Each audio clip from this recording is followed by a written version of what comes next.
इस दुनिया में शायद ही कोई ऐसी जगह हो जो नेचुरल डिज़ास्टर्स यानी कुदरती आफात से महफूज हो। टेक्नोलॉजी में जिद्दत की वजह से हमें इन कुदरती आफात का पता चल सकता है और इन नेचुरल डिज़ास्टर में होने वाले नुकसान को कम किया जा सकता है। लेकिन अभी भी बहुत सी जगहें ऐसी हैं जहां प्रॉपर सेंसर्स और सिस्टम्स मौजूद नहीं हैं जो कुदरती आफात से हमें आगाह कर सकें। इसी वजह से ऐसे इलाकों में जहां प्रॉपर सेंसर्स नहीं हैं, कुदरती आफात बड़े पैमाने पर तबाही कर सकती हैं। लेकिन क्या आप जानते हैं कि एनिमल्स इंसानों के लिए अलर्टिंग सिस्टम्स का काम कर सकते हैं और हमें इन आफात के आने से पहले ही इन डिज़ास्टर्स में होने वाले नुकसान से बचा सकते हैं। क्या आप जानते हैं कि 2004 में इंडोनेशिया के साहिलों से कुछ दूर समंदर की तह में एक इंतहाई खौफनाक ज़लज़ला आया जिसकी शिद्दत 9.1 थी और इसके नतीजे में समंदर में ज़बरदस्त सुनामी आ गया और 30 फुट ऊंची लहरें उठी जिसने इर्द गिर्द की साहिली आबादियों को तकरीबन सफ़ा हस्ती से मिटा दिया और तकरीबन 2,25,000 लोग मारे गए। इस बड़ी तादाद में लोगों के मरने की एक वजह यह भी थी कि इन्हें इस ज़लज़ले के बारे में खबरदार नहीं किया गया था। हैंडमेड सेंसर्स जो सुनामी और ज़लज़लों से खबरदार करते थे वो भी नाकारा हो गए थे। लेकिन हैरत अंगेज़ तौर पर जिस वक्त समंदर से 30 फुट ऊंची लहरें उठ रही थी उससे कुछ घंटों और मिनटों पहले जानवरों ने आने वाली मुसीबत को भांप लिया था और वहां से फरार होने लगे थे। जो लोग इस हादसे में बच गए उनके मुताबिक हाथी नशेबी इलाकों से बुलंद जगहों की तरफ भाग रहे थे। कुत्तों ने खुद को घरों में छुपा लिया था।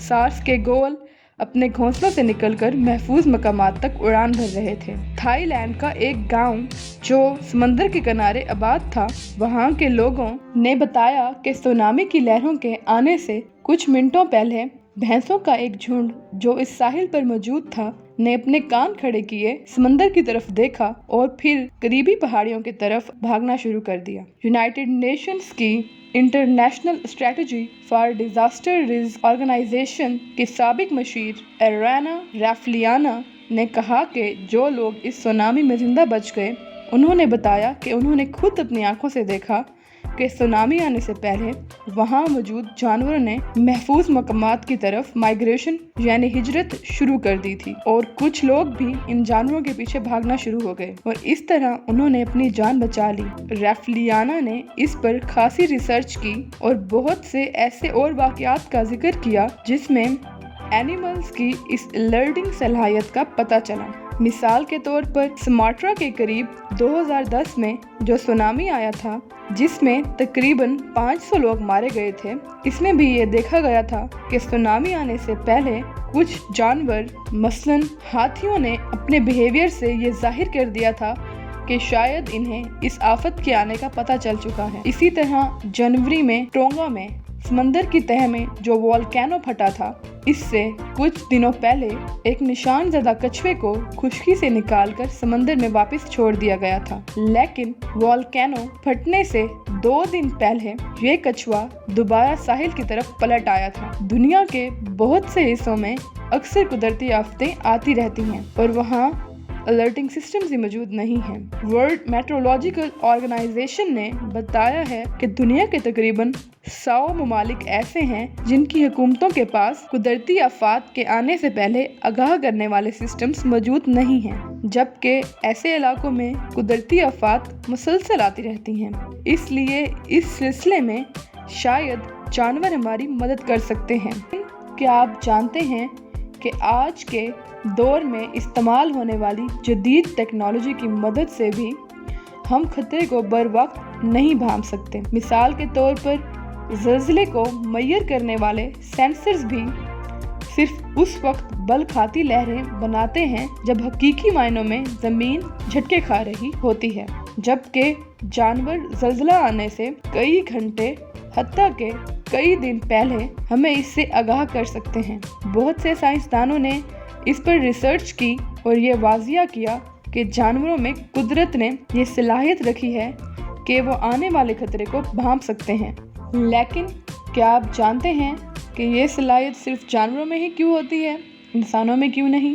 तहकीक में ये देखा गया है कि जानवरों की बॉडीज में आयरन की मिकदार ज़्यादा होती है, जो मैग्नेटिक और इलेक्ट्रिक फील्ड के लिए ज़्यादा हसास होती है। ज़लज़ले से पहले चट्टानों के दरमियान जहरीले मादे का अखराज भी हो सकता है। ये जानना भी ज़रूरी है कि 2001 में जब इंडिया में गुजरात की स्टेट में 7.7 शिद्दत का ज़लज़ला आया था, उससे कई दिन पहले सैटेलाइट्स ने 100 मुरब्बा किलोमीटर रकबे के ऊपर कार्बन मोनोऑक्साइड की सतह में गैर मामूली इजाफा नोट किया था और बाद में मालूम हुआ कि ज़लज़ले का मरकज़ वहीं था। जानवरों में ये सलाहियत मौजूद होती है कि वो नागवार किस्म के केमिकल्स की बू महसूस कर सकते हैं और कमतर फ्रीक्वेंसी की लहरों को गिरफ्त में लेकर अपने परों या फर की मदद से किसी भी गैर मामूली तब्दीली का सुराग लगा लेते हैं। ये जानना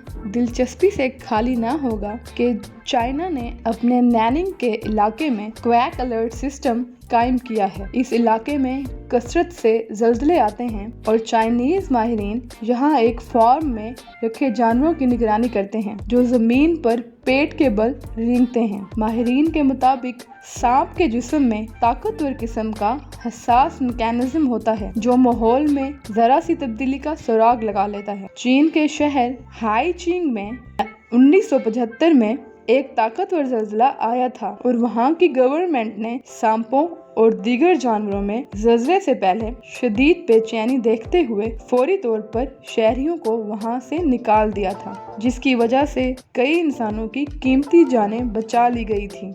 यांग वी सोंग, जो कि नैनिंग में ज़लज़ले की टीम के डायरेक्टर हैं, उनका ये कहना है कि इस रोए ज़मीन पर जितनी भी मखलूक़ात हैं उनमें सबसे ज़्यादा ज़लज़ले के हवाले से सांप ही हसास होता है। यही वजह है कि जब ज़लज़ला आने वाला होता है तो चाहे बाहर का मौसम कितना ही सर्द क्यों ना हो, सांप अपने बिलों से बाहर निकल आते हैं। अगरचे तमाम माहिरीन इस बात से इत्तफाक नहीं करते कि कुदरती आफात के सिलसिले में हमें मुकम्मल तौर पर जानवरों पर इंहिसार करना चाहिए, बल्कि वो दीगर वसाइल के इस्तेफादे पर भी जोर देते हैं। ताहम जानवरों की मदद से इंसान खुद को महफूज कर सकते हैं। इसलिए अब वक्त आ गया है कि इंसान जानवरों की मदद लेकर खुद को महफूज करें। अगर आपको ये वीडियो पसंद आई है तो चैनल को सब्सक्राइब ज़रूर कीजिएगा ताकि आपको मज़ीद मालूमाती वीडियोस देखने के लिए मिलती रहें।